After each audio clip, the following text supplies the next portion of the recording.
आपकी असफलताओं का जिम्मेदार कौन है? आपके माता पिता, जो चाहते तो हैं कि उनके बच्चे खूब आगे बढ़ें, लेकिन वही माता पिता कभी ये नहीं चाहते कि उनके बच्चे रिस्क लें, कुछ ऐसा करके दिखाएं जो पूरी इस दुनिया में किसी ने ना किया हो। इंडियन पेरेंट्स तो यही चाहते हैं कि उनके बच्चे घर के अंदर ही रहें और कुछ ऐसा कर जाएं कि पूरी दुनिया में उनका नाम हो। या फिर हमारी असफलता के जिम्मेदार है हमारी सरकार, जहां अगर कोई सरकारी नौकरी पाने के लिए निकलता है ना, तो उस एक नौकरी को पाने के लिए उसको अपने जैसे लाखों युवाओं के साथ कंपटीशन करना पड़ता है। चलो मान लेते हैं ये सब आपकी असफलता के जिम्मेदार हैं, लेकिन इन्हें जिम्मेदार ठहराने के बाद भी क्या आप सफल हो पाए? नहीं, बिल्कुल नहीं, और हो भी नहीं पाओगे। जब तक आप अपनी कमियों को नहीं पहचानोगे और उन्हें नहीं सुधारोगे, तब तक आप ज़िंदगी में आगे बढ़ ही नहीं सकते। आप समझते हैं ऐसी कौन सी कमियां हैं जो आपको आज से ही सुधारनी है? नंबर 1, टेक्नोलॉजी का गलत प्रयोग।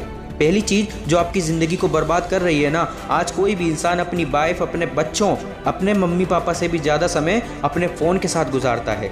चाहे काम हो या ना हो, वो दिन भर अपने फ़ोन को देखता रहता है। ऐसा क्या है इस फ़ोन में? हर इंसान के फ़ोन में 5 से 6 एप्लीकेशन होते हैं जिनमें वो दिन भर लगा रहता है। उन एप्लीकेशन को बार बार खोलता बंद करता है।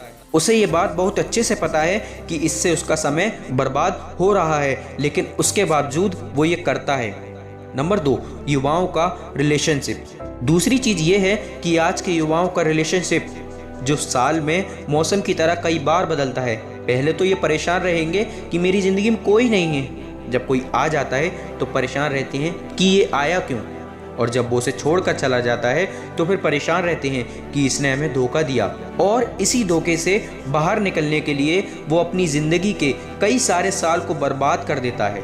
बाबू शोना करने के चक्कर में वो ये भूल ही जाता है कि उनकी ज़िंदगी में इससे भी ज़्यादा कुछ ज़रूरी है। पहले वो एक दूसरे से वादा करते हैं कि एक दूसरे के साथ रहेंगे, लेकिन फिर ना वो दोनों एक दूसरे के साथ रहते हैं और ना ही समय उनके साथ रहता है। नंबर 3, इनोवेशन का ना होना। आज हमें और हमारे देश को इस बात की बहुत ज़रूरत है कि हम कंपनियों में नौकरी करने की बजाय कंपनियां खुद खड़ी करें, लेकिन हमारे देश में तो उल्टा ही हो रहा है। फ्लिपकार्ट और पेटीएम जैसी बड़ी कंपनी बनाने के बाद भी हमने उनका मालिकाना हक विदेशी कंपनियों को दे रखा है। मेरे दोस्त, बड़ा नौकर बनने से अच्छा है कि हम छोटा मालिक बन जाएं। इससे हम अपने लिए और अपने देश के लिए बहुत कुछ कर पाएंगे। खुद की गलतियों को जानने के बाद भी जब तक काम नहीं बनेगा, जब तक हम उन गलतियों को सुधार ना लें। नंबर 4, करके दिखाने में भरोसा रखें। मेरी ये बात हमेशा याद रखना कि इस दुनिया को सुनाई कम और दिखाई ज़्यादा देता है, इसलिए आप कम बोलकर कुछ अच्छा करके दिखाओ। कई बार आप अपनी फैमिली पर गुस्सा हो जाते हो कि वो आपकी बात नहीं मानते। आखिर क्यों मानेंगे वो आपकी बात? सालों से आप सिर्फ बोलते तो आ रहे हो कि मैं ये करूँगा, वो कर डालूँगा, लेकिन आप उन्हें करके नहीं दिखा पाते। जिस दिन आप उन्हें करके दिखा दोगे, सिर्फ फैमिली ही नहीं, पूरी दुनिया आपकी बात मानेगी।